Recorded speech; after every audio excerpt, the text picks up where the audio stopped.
Hello friends, नमस्कार सभी को। आप सभी का स्वागत है मेरे YouTube channel I centre of Narendra पर। और आज हम एक ऐसा टॉपिक पढ़ने जा रहे हैं जो बहुत ही इम्पोर्टेंट मैं समझता हूँ कम्युनिटी के हिसाब से। कम्युनिटी में इसके रिगार्डिंग अवेयरनेस होनी चाहिए। और अभी मैंने एक न्यूज़ पढ़ी थी जिसमें ये बताया गया था कि अभी जमशेदपुर में ऐसे मामले आए थे। लास्ट 72 आवर्स में 25 केस आए थे स्ट्रोक के। तो आज हम बात करेंगे स्ट्रोक की। स्ट्रोक को सीवीए भी बोलते हैं, सेरेब्रोवैस्कुलर एक्सीडेंट। तो इसको ब्रेन अटैक भी बोलते हैं। जैसे हार्ट अटैक होता है उसी तरह से ब्रेन अटैक होता है। और इसमें क्या होता है, जैसे हार्ट के लिए 3 ब्लड वेसल्स होती हैं, 3 जो रक्त वाहिकाएं होती हैं, 3 नलियां होती हैं जो हार्ट को ब्लड सप्लाई करती है। उसी तरीके से ब्रेन में भी सेरेब्रल आर्टरी होती है और वो जो ब्रेन को ब्लड सप्लाई करती है। तो इस जो स्ट्रोक की बीमारी है, जैसे हार्ट अटैक में हार्ट में प्रॉपर ब्लड सप्लाई नहीं होती, उसी तरीके से स्ट्रोक में ब्रेन में ब्लड सप्लाई नहीं होती, इसीलिए इसको बोला जाता है ब्रेन अटैक। इसका दूसरा नाम होता है ब्रेन अटैक। तो सबसे पहले इंट्रोडक्शन और डेफिनेशन देखते हैं इसके बारे में। आपको जानकर ये आश्चर्य होगा कि 1 in 4 अडल्ट्स, मतलब 4 लोगों में से 1 लोगों में पूरे जीवन काल में स्ट्रोक का एक मामला देखा जाता है। वो बात अलग है कि हमको पता नहीं चल पाता या फिर हम उसको लाइटली ले लेते हैं तो वो कॉम्प्लिकेशन ज्यादा हो जाता है। लेकिन ऐसी स्टडीज, ऐसा सर्वे बताया गया है कि 4 लोगों में से 1 लोगों में ऐसा स्ट्रोक का मामला पूरे जीवन काल में देखा जाता है, चाहे वो हल्का ही हो। तो जैसे मैंने बताया कि इसमें होता क्या है, स्ट्रोक में होती है lake of blood supply in brain. Brain में ब्लड सप्लाई नहीं पहुंच पाती है। ब्लड सप्लाई, जो रुधिर की जो सप्लाई होती है ब्रेन में, उसमें किसी ना किसी प्रकार से रुकावट आती है, तो वो स्ट्रोक वाली कंडीशन डेवलप होती है। अब हम देखते हैं कि कितने टाइप का स्ट्रोक होता है।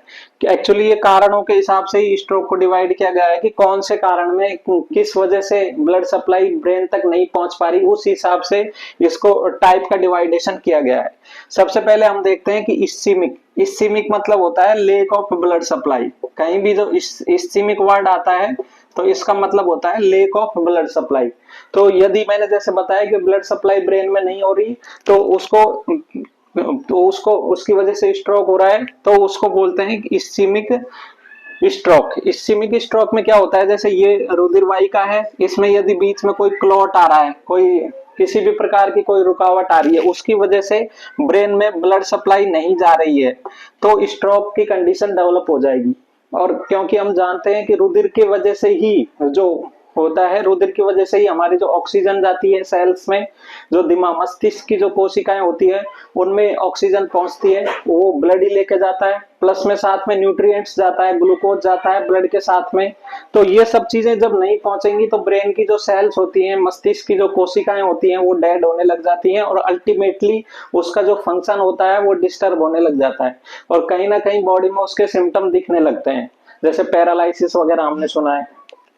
तो वो चीजें आती हैं। तो सबसे पहले हमने इस्कीमिक के बारे में देखा। फिर दूसरी हम बात करते हैं हीमोरेजिक। हीमोरेजिक का मतलब होता है कि जैसे कोई भी, जैसे ये नलिका जा रही है, इसमें से ब्लड रिसाव हो रहा है, जैसे यहाँ पर तो क्लॉट था, उसकी वजह से ब्लड सप्लाई रुक रही थी, तो उसको बोलते हैं इस्कीमिक। हीमोरेजिक मतलब ये जो नलिका है, ब्लड वेसल है, वो कहीं ना कहीं से रप्चर हो गई है और इसमें से ब्लड निकलना चालू हो गया है। यदि ब्लड निकलना चालू हो गया है तो वो ब्लड ब्रेन में कहीं ना कहीं इकट्ठा हो जाएगा और वो मतलब प्रॉपर जो सेल्स में जो ब्लड जाना चाहिए था वो नहीं होगा और अल्टीमेटली क्या होगा, स्ट्रोक की कंडीशन डेवलप हो जाएंगी। तो तीसरी हम देखते हैं ट्रांजिएंट इस्कीमिक अटैक। इसका मतलब है कि कुछ समय के लिए ब्लड सप्लाई अवरुद्ध हुई लेकिन वापस से चालू हो गई, तो उसको बोलते हैं ट्रांजिएंट। ट्रांजिएंट का मतलब होता है अल्प समय के लिए। और इस्कीमिक जैसे मैंने बताया कि ब्लड सप्लाई में रुकावट आई है, तो ये एक तरह से इंडिकेटर है कि स्ट्रोक, जो एक्चुअल में जो स्ट्रोक होता है 85% मामले ये इस्कीमिक स्ट्रोक के देखे जाते हैं।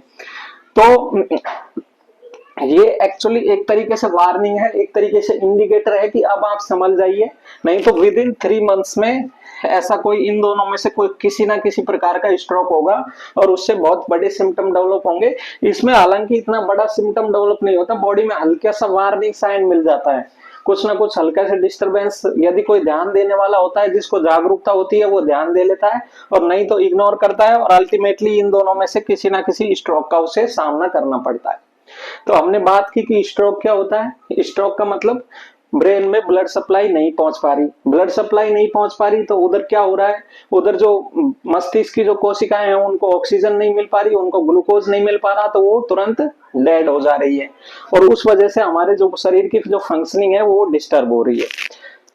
टाइप ऑफ स्ट्रोक में देखा कि इस्चेमिक ब्लड सप्लाई नहीं पहुंच पा रही है, किस वजह से नहीं पहुंच पा रही है, या तो क्लॉट आ गया, कोई रुधिर वाहिका में कोई थक्का जम रहा है, या फिर हीमोरेजिक मतलब कोई रुधिर वाहिका बीच में से फट रही है, प्रॉपर ब्लड पहुंच नहीं पा रहा है। तो हमने टाइप ऑफ स्ट्रोक भी देख लिया। अब बात करते हैं रिस्क फैक्टर की। रिस्क फैक्टर एक्चुअली दो तरीके के रिस्क फैक्टर हैं इसमें। सबसे पहले देखते हैं कि रिस्क फैक्टर कहते किसको हैं। रिस्क फैक्टर का मतलब वो होता है, रिस्क फैक्टर जो डिजीज होने की, जो बीमारी होने की दर को 2 से 3 गुना तक बढ़ा देता है। एक तो जो कॉजेटिव एजेंट होते हैं, मतलब जिसकी वजह से बीमारी होती है, जैसे टाइफाइड है, टाइफाइड में एक बैक्टीरिया जिम्मेदार होता है साल्मोनेला टाइफी, तो वो उस बैक्टीरिया की वजह से टाइफाइड होता है। लेकिन जो रिस्क फैक्टर हैं वो बीमारी होने की कंडीशन को 2 से 3 गुना बढ़ाते हैं। वो पॉजिटिव एजेंट तो नहीं है, लेकिन बीमारी होने की कंडीशन को बढ़ा देते हैं। तो दो तरह के रिस्क फैक्टर होते हैं, एक तो कंट्रोलेबल और दूसरा है नॉन कंट्रोलेबल। कंट्रोलेबल का मतलब है कि हम जिसको कंट्रोल कर सकते हैं। किस किस चीज को कंट्रोल कर सकते हैं, जैसे हम डाइट को कंट्रोल कर सकते हैं। दूसरी चीज क्या, हम एक्सरसाइज कर सकते हैं। तीसरी चीज क्या है, जैसे डाइट को, एक्सरसाइज को हम, और जैसे बीपी को, बीपी की मेडिसिन वगैरह ले सकते हैं। बीपी की वजह से ये हिमोरेजिक स्ट्रोक होता है। ब्लड प्रेशर बहुत ज्यादा जब रुधिर वाहिकाओं में बढ़ जाता है तो कहीं ना कहीं से वो रुधिर वाहिका रप्चर हो जाती है, फट जाती है, और इस वजह से ब्लड उनमें से लीक हो जाता है और ब्रेन सेल्स तक ब्लड नहीं पहुंच पाता। तो कंट्रोलेबल इस तरह की जो रिस्क फैक्टर हैं ये कंट्रोल किए जा सकते हैं। नॉन कंट्रोलेबल भी होते हैं जो हमारे कंट्रोल से बाहर है, जैसे एज है, एज हमारे कंट्रोल से बाहर है, एज बढ़ेगी तो बढ़ेगी। दूसरा है जेंडर है, जेंडर हमारे कंट्रोल से बाहर है। तीसरी कोई प्रजाति, किसी विशेष प्रजाति में स्ट्रोक के मामले ज्यादा देखे जाते हैं। तो ये बात हुई रिस्क फैक्टर की। अब मैं जो मेन अवेयरनेस जनरेट करना चाहता हूँ वो सिम्टम्स के ऊपर जनरेट करना चाहता हूँ कि एक्चुअली जो ले मैन होता है, साधारण आदमी होता है जो साइंस के फील्ड से नहीं जुड़ा हुआ है, उसको इस सिम्टम्स की जानकारी नहीं होती। और मेरा टारगेट यही है आज वीडियो बनाने का कि उसको इन सिम्टम्स के बारे में जानकारी रहे, ताकि वो भी अपने एंड पे कुछ कर पाए। जैसे हम सीपीआर की इंफॉर्मेशन देते हैं, कार्डियो पल्मोनरी रिससिटेशन, उसमें जो माउथ टू माउथ ब्रीथिंग और चेस्ट को कंप्रेस करना, ये सब चीजें होती हैं। उसी तरीके से स्ट्रोक के भी कुछ ऐसे सिम्टम होते हैं। यदि हमारे पास अवेयरनेस होगी तो हम भी मेडिकल प्रोफेशनल की मदद कर पाएंगे और हम उस व्यक्ति की मदद कर पाएंगे, उसकी जान बचा सकते हैं। तो सबसे पहले जो स्ट्रोक के बारे में जो मेन सिम्टम आता है, एक तो व्यक्ति का बैलेंस गड़बड़ा जाता है, व्यक्ति ढंग से खड़ा नहीं हो पाता है। हम सोचते हैं कि पता नहीं किस कारण से, लेकिन मेन कारण होता है उसका स्ट्रोक। ब्रेन में ब्लड सप्लाई नहीं हुई, और जो सेरिबेलम होता है ब्रेन में जो बैलेंस जिंक का काम करता है, उसका फंक्शन डिस्टर्ब हो गया और व्यक्ति बैलेंस नहीं बना पा रहा है।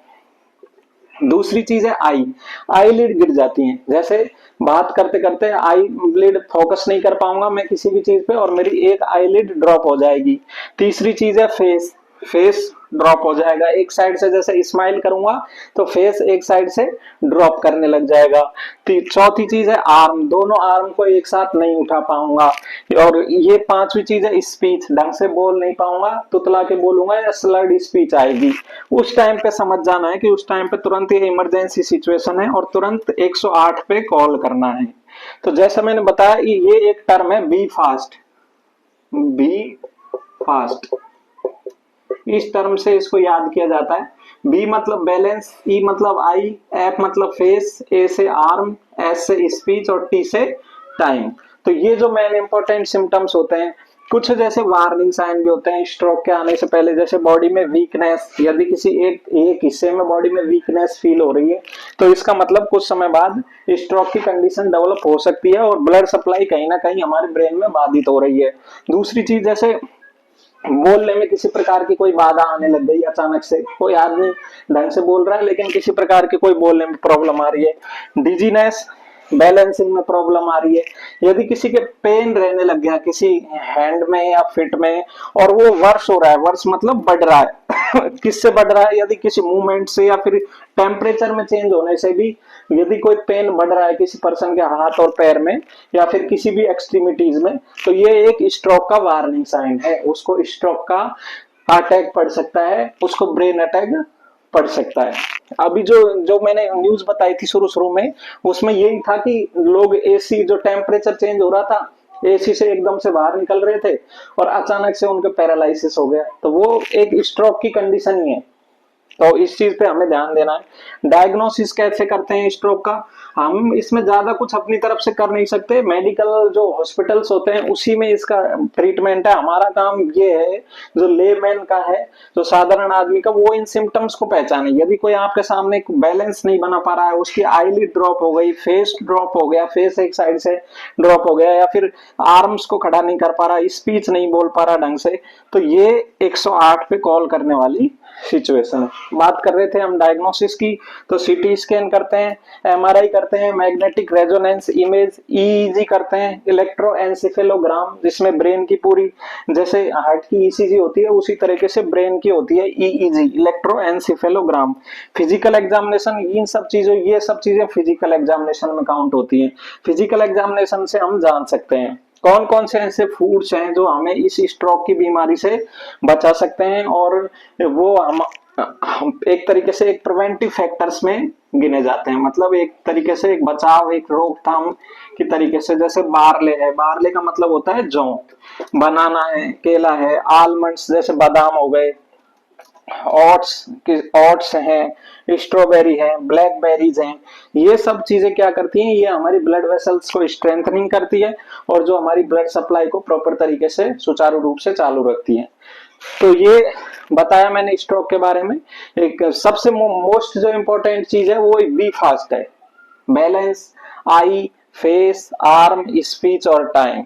और ये तो साइंटिफिक टर्मिनोलॉजी है, इसी में क्या होता है, हीमोरेजिक क्या होता है, स्ट्रोक, बेसिकली आपको एक बेसिक समझ स्ट्रोक के बारे में डेवलप हो गई होगी। और यही मैं चाहता था, किसी प्रकार की कोई त्रुटि हो गई हो तो मुझे माफ करना। और वीडियो देखने के लिए बहुत बहुत थैंक यू। मेरे चैनल को सब्सक्राइब करें, लाइक करें और मुझे मोटिवेशन प्रदान करें। Thank you.